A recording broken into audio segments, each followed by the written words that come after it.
മലയോര മേഖലയിലെ പ്രശസ്ത ദേവീക്ഷേത്രമായ മുണ്ടയാംപറമ്പ് തറക്കുമീത്തൽ ഭഗവതി ക്ഷേത്രത്തിലെ ധനുത്തിറ മണ്ഡല മഹോത്സവം 26 മുതൽ 28 വരെ നടക്കുമെന്ന് ഭാരവാഹികൾ വാർത്താസമ്മേളനത്തിൽ അറിയിച്ചു.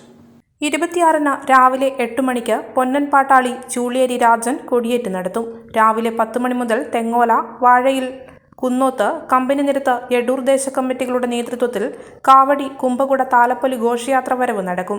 വൈകുന്നേരം 7:30 നടക്കുന്ന സാംസ്കാരിക സമ്മേളനം സണ്ണി ജോസഫ് MLA ഉദ്ഘാടനം ചെയ്യും. ക്ഷേത്രം കമ്മിറ്റി പ്രസിഡന്റ് TM വേണുഗോപാൽ അധ്യക്ഷത വഹിക്കും. Malabar Devaswom board Thalassery division committee chairman TK Sudhi മുഖ്യാതിഥിയാകും. കമാൻഡോ ശൗര്യചക്ര PV മനേഷ്, കവിയും ശില്പിയുമായ അനിൽ പുനർജനി, സാമൂഹ്യ പ്രവർത്തകൻ സുന്ദരൻ മേസ്ത്രി തുടങ്ങിയവരെ വേദിയിൽ ആദരിക്കും.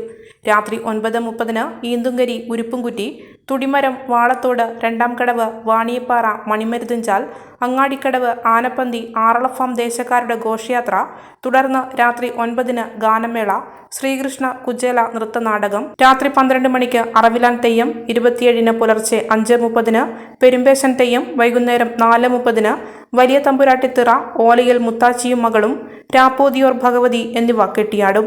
28-ന് രാവിലെ 9 മണിക്ക് ചെറിയ തമ്പുരാട്ടിത്തിറ, ഉച്ചയ്ക്ക് അന്നദാനം എന്നിവയോടെ ഉത്സവത്തിന് സമാപനമാകും. ക്ഷേത്രം committee president TM Venugopal, secretary MR Suresh, joint secretary PP Anil master, executive officer CM Sreejith എന്നിവർ വാർത്താസമ്മേളനത്തിൽ പങ്കെടുത്തു.